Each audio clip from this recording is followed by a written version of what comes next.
Here. Councilmember Moore. Councilmember Quinn. Here. Deputy Mayor Henderson. Mayor Campbell. Here.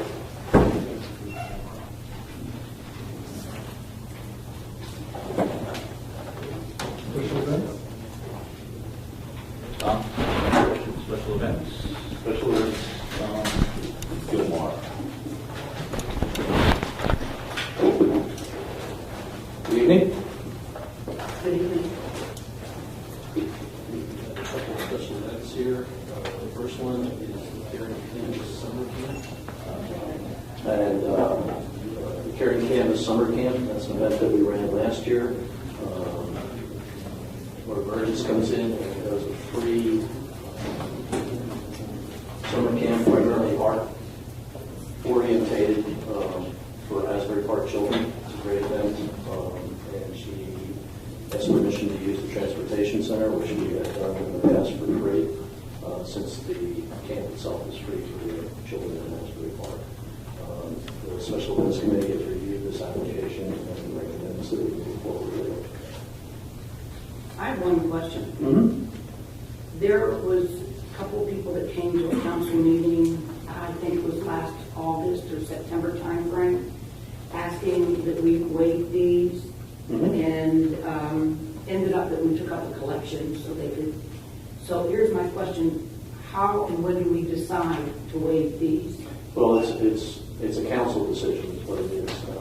And normally we don't ask the council to waive fees. It usually comes from the applicant. But since this is a program that we ran in the past and it is free to Asbury Park children, and she covers all the expenses associated with that, the art supplies and the papers and all that other kind of stuff, that we do recommend that we waive the fee for the transportation center. So that's the difference. The next event is a new event called Wellness on the Green. It's sort of a yoga wellness event. There will be vendors there that are wellness and yoga associated, sort of like a big flea market, a wellness flea market, and anything else. And that'll take place on August 16th, which is a Saturday. It doesn't conflict with everything else that's going on in the city from 10 a.m. to 5 p.m. Only question there, they say open to suggestions. It was in regards to locations. So is it definitely going to be a Bradley Park? Yes. The woman who's running this was not too familiar with Bradley Park, actually with Asbury Park when she first filled out this application, so she wasn't quite sure what Bradley Park was, exactly where it was, and whatnot. But that's where she wants it to be. Okay. Then we have two requests for city dates. One is the Asbury Park Technical Academy of Dance. This is a dance recital that they have done. I can't remember how many years, ever since I've been here. And the other one is for the high school graduation. They have checked with Madison Marquette, and both dates are okay with them. And the last one is a wedding application on September 20th. And on the 6th Avenue, it looks like the 10th Avenue Beach. It's actually the 6th Avenue Beach application. And as you know, that's after the season, so the 6 p.m. time is not conflict with anything. Then I'm quite aware that you do not want to add anything to the agenda. However, iStar called us. They're negotiating for the fireworks on the 4th of July and want to sign the contract. So it's the same event that we always run, and I would ask you just to approve the date right now so that they can sign the contract and move forward.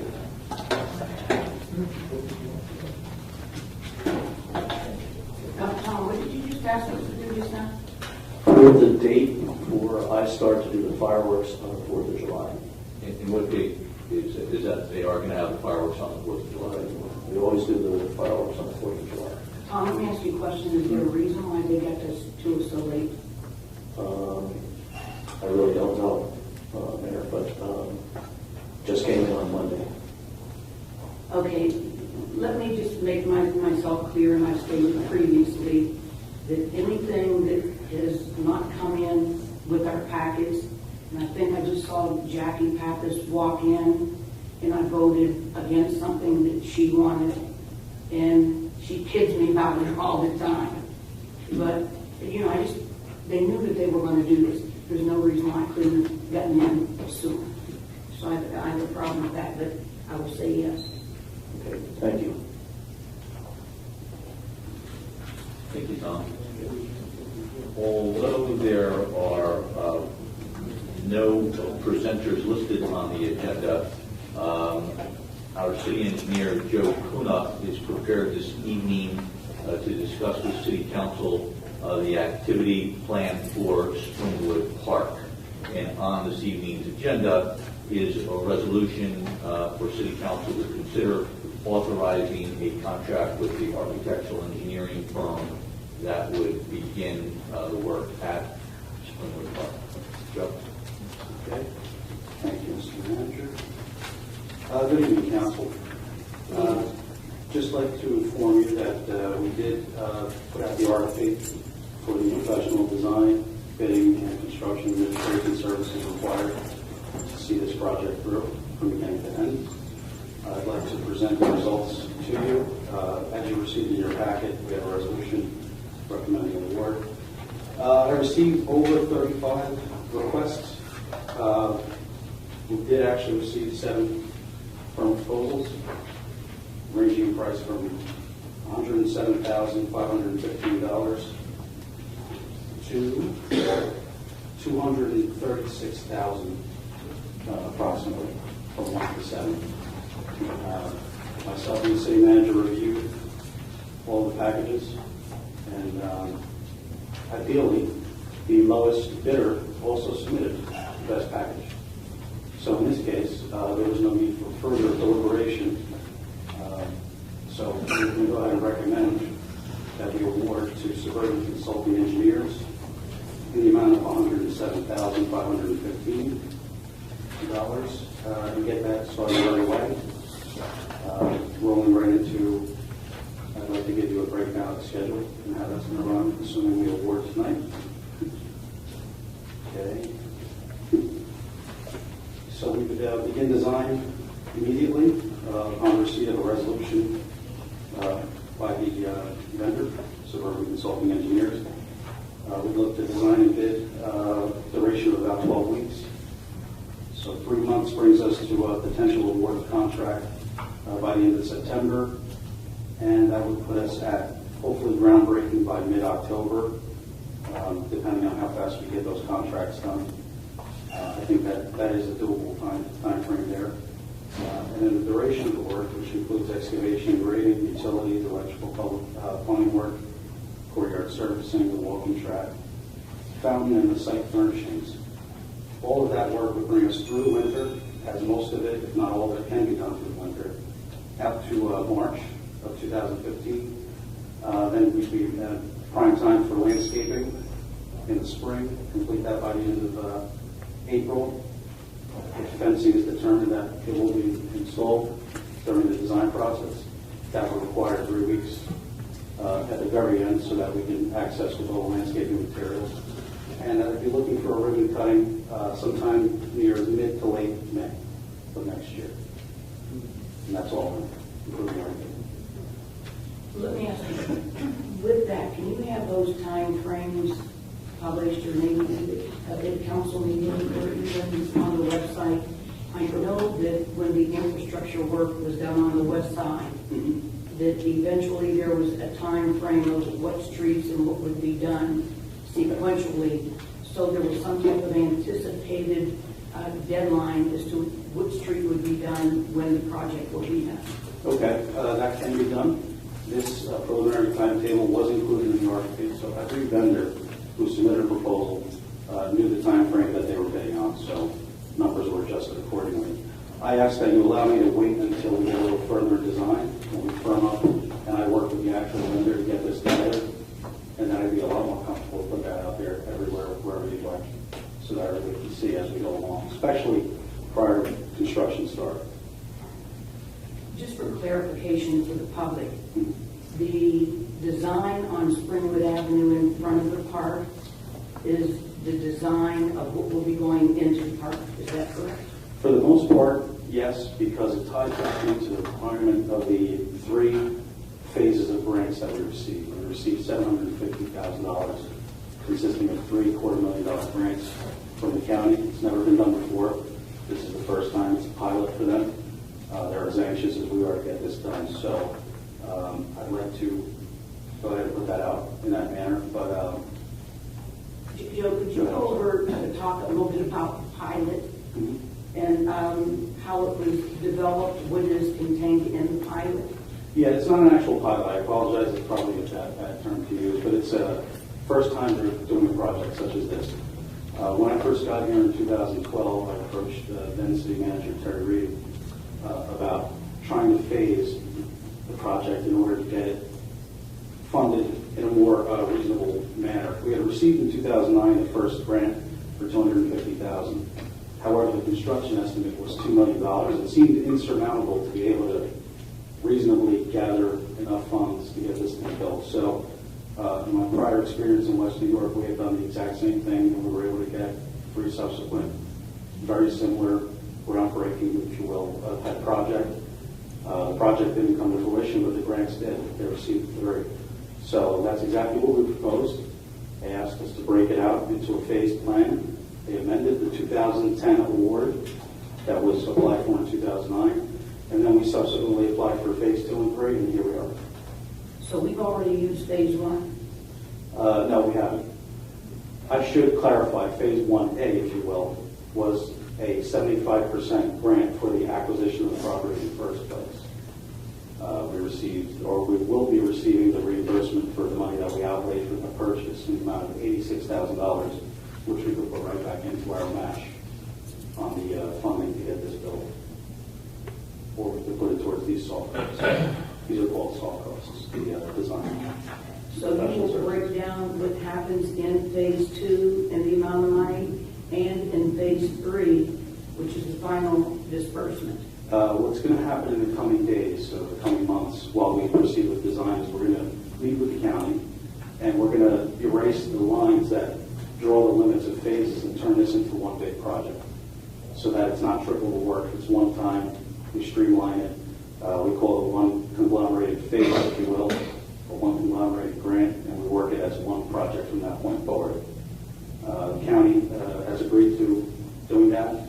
We just have to move forward now that we have this milestone accomplished here. Hopefully we can get it accomplished tonight. And we'll proceed as fast as we can to get this project going. Joe, let's move forward. Okay. Joe, you keep saying design. Wasn't there a design in place for this one? No, there was a conceptual design and certain elements of them, such as the stage, the civic plaza, the playground, the fountain area, and the lawn panel. Those things have to remain in the actual final design. But there will be minor tweaks here and there. For example, the lawn panel, we're going to go ahead and try to bid an alternate bid for potentially synthetic turf, which would greatly reduce the amount of maintenance required, irrigation. It'd be better in the long run, in my opinion, but I don't want to limit the project or cause it to come in over the estimate that we come up with. So back to your original question, Mayor. Yes, we can tweak things minor at a certain amount, but anything borderline major to be changed needs to be approved by the county. So essentially, we have to pretty much stick to that concept with minor changes here and there, maybe the site amenities and such.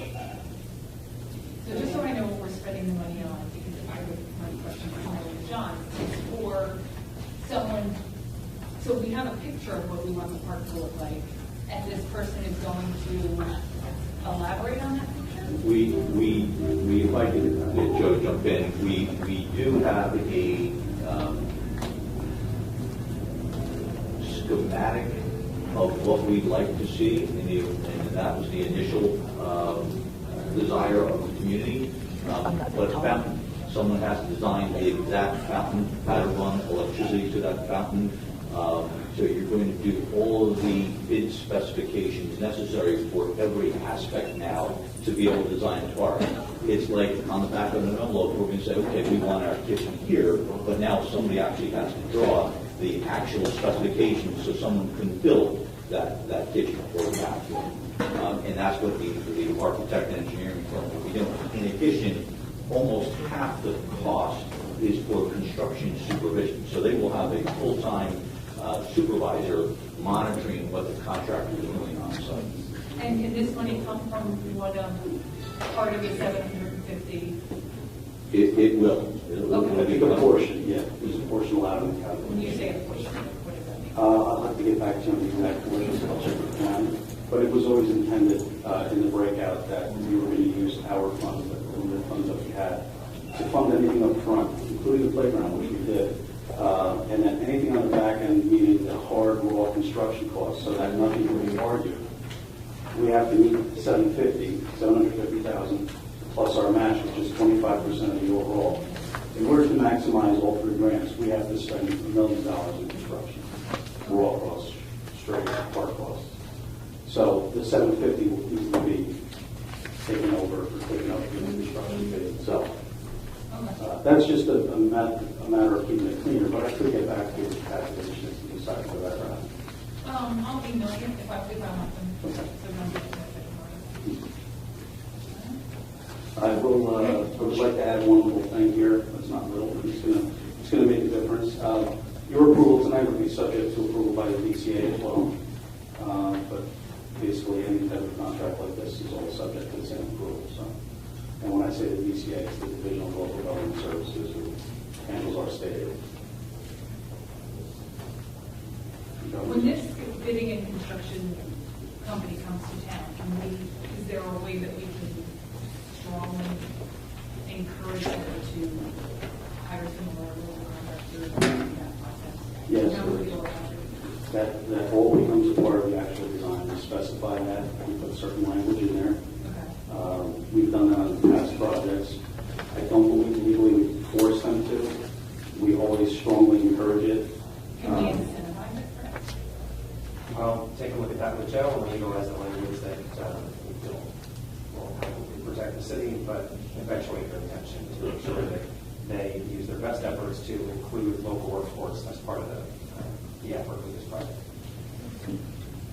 That's it. If you could forward me anything that you want specifically to discuss with them.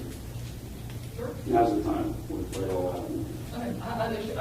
Well, and maybe Fred, we can take like 2 minutes because I would want to do some research, see how some other towns are doing it, if they're providing incentives. Absolutely. So I'll hook up with Fred and do a little research and then I'll get back to you. And that's not what you're doing this evening. It's just Right. approving the engineering firm that's going to do the design, and then we'll get to that point at a later date. Any other questions? Thank you, Joe. Okay. Youngstown City Council? John's not here. Usually I go from my left to right, but there are a couple of questions that he did want me to ask tonight. And that's Councilman Moore. And I guess this is for the city manager. When someone is hired, when is there a background check and or credit check? To the best of my knowledge, Mayor, background checks are only happening when a member of the uniformed services are being hired. I don't believe there are background checks for non-uniformed employees. There was a background check done by the state when I was hired, but I believe I was the exception. So I believe right now only background checks are happening for uniformed employees. Okay, what about drug tests, especially for some of the DPW workers? It is a requirement with anyone with a commercial driver's license, known as CDL. They are randomly checked, and that happens every year. They are randomly drug tested. Okay, the next question is, there's some broken parking meters. At last count, there were 10. Has that been resolved? A number of parking meters have been repaired, and we will have before City Council a contract that actually has been reduced substantially from the original estimate that the parking meter company provided for us. So that resolution and contract will be before City Council at your next meeting. Okay, good.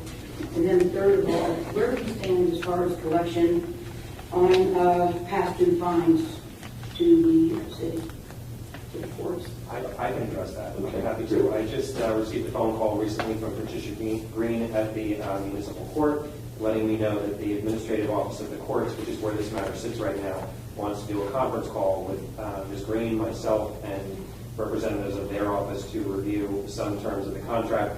They're in the final stages of their giving their approval, and I am anticipating that after that conference call takes place, which will happen on June 24th, that we'll have the green light and the contractor can start moving forward with the collection of those outstanding funds.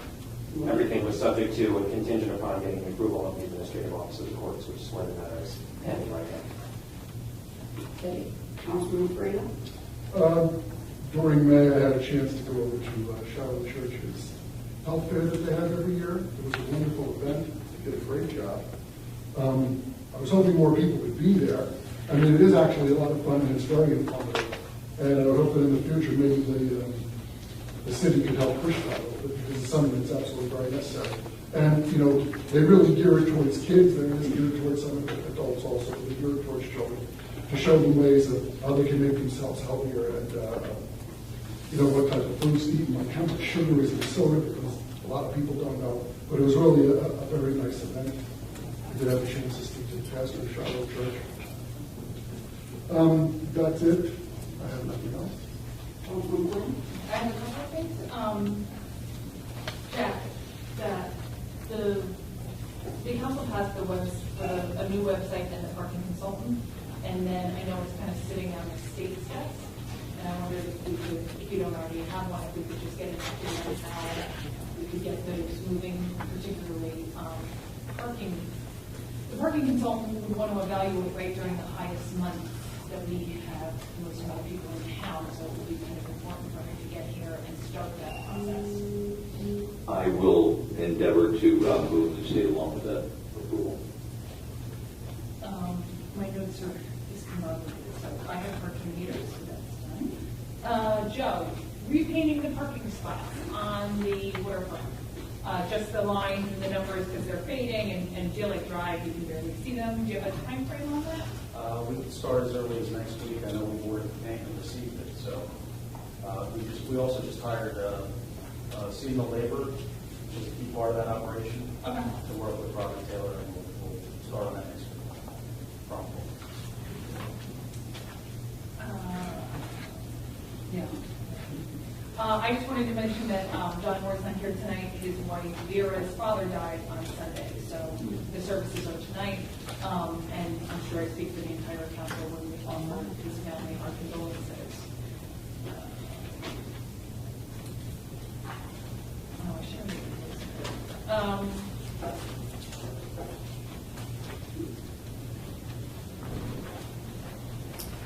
all right, that's it. Madam City Manager? It's my turn.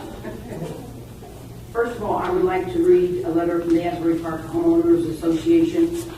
Dear Deputy Police Chief Anthony Salerno, on behalf of the Asbury Park Homeowners Association, we would like to thank you for your impressive presentation to our group on Saturday morning, May 31st.